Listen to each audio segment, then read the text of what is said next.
Immortals of Aveum. When the trailer for this game first dropped, I actually turned my head, which is unusual for my weathered gamer self, because, well, this game actually looked different. There's a million new FPS games dropping every year, but how many of them are magic shooters, let alone ones being built on the Unreal 5 engine that have shield blocking, dragons, and cool whip-like abilities. So when EA offered to fly me out to play the game and check out what they were working on, I was very much eager to attend. Also, thank you EA for sponsoring this video. And it was actually my first in-person capture event since basically the pandemic, so that's been interesting. I got to meet Nick930 and a few other content creators in person, which was pretty cool. Now at the event, the devs described the project as Lord of the Rings meets the Avengers, as in Marvel's Avengers.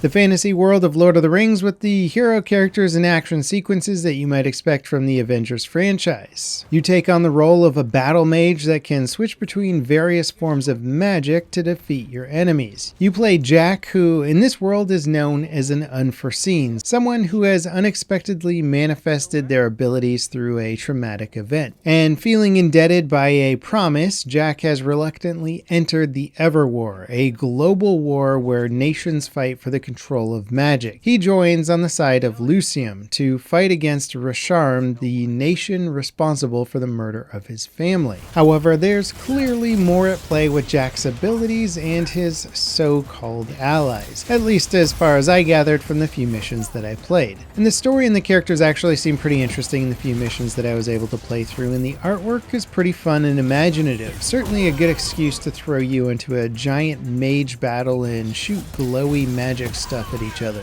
Now, this game has been in development for about 5 years from Ascendant Studios and is currently running on Unreal Engine 5.1, allowing the developers to take advantage of the latest engine features such as Nanite and Lumen. And I'm personally really excited about Nanite just in general, but also certainly for this game, as it should allow the devs to flood their scenes with high poly objects and not have to worry much about optimization. In fact, in many cases, Nanite can provide better performance with less work spent on optimization, which is really cool. However, just playing even a few minutes of Immortals and it becomes clear that particle effects are probably the highest cost elements in the game, as pretty much every aspect of combat has got a ton of particle effects going off left, right, and center. The first mission you play is sort of the tutorial mission, both for your character and for you, really. It teaches you about the 3 different types of magic and the tools that you use to control it, like the sigils that help you focus your magic in different ways. You could sort of think of sigils as sort of like the weapons that you might get in other games, where they can transform the magic that you emit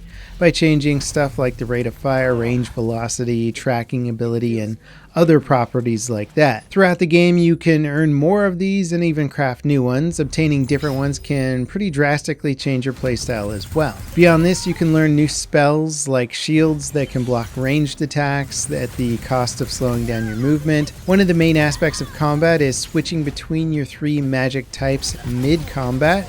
Blue, aka your force magic, then there's red, aka chaos magic, green, also known as your life magic. These magics tend to specialize in different things. Blue is pretty good with ranged attacks, while red is more of a close quarter and AoE focused. Green has some unique properties like guided shots and even slowing effects, and I think the spells that you pick up get far more involved as the game progresses, so the way you play seems like it should evolve pretty drastically as you move through the campaign as well. You also get higher power spells called Furies, which have limited time uses but can devastate multiple enemies at once. You can sort of think of these spells like grenades in that you have to pick up magic powers around the levels to be able to use them. But unlike a traditional FPS where grenades mostly do similar things, Furies can do a lot of stuff like break through enemy shields or fire off a flurry of tracking shots at random enemies. Now there's also a fairly straightforward character progression system, both with gear and skill trees. The skill tree lets you put points into various magic branches that can transform your spells into more advanced spells, and your gear can further alter your stats and abilities.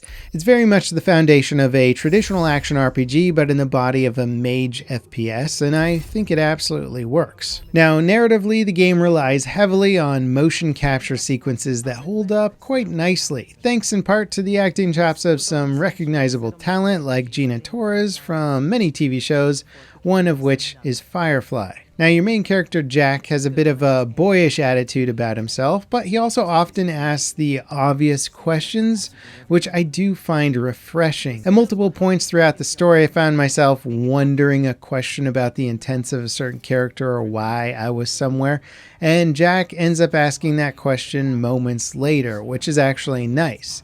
That the main character isn't just blindly believing things or people around him and is actually curious about his own situation. I find it to be a bit trying in other games when your only path through a story is relying on your main character to not behave in an intelligent way, so hopefully Immortals can stick to the writing quality that they've displayed so far. And even after only a few missions, I am curious about what's going to happen next. It's certainly not a story of just good versus bad, but more in the way of blurred lines with some magical god subplot stuff going on. I'm also used to fantasy series using magic more sparingly, but Immortals has magic in pretty much every scene, literally interwoven throughout the fabric of Aveum in these visible tendrils called ley lines. Magic appears to be as much a part of the world of Aveum as rivers and clouds are, so it's kind of an interesting take on a fantasy world,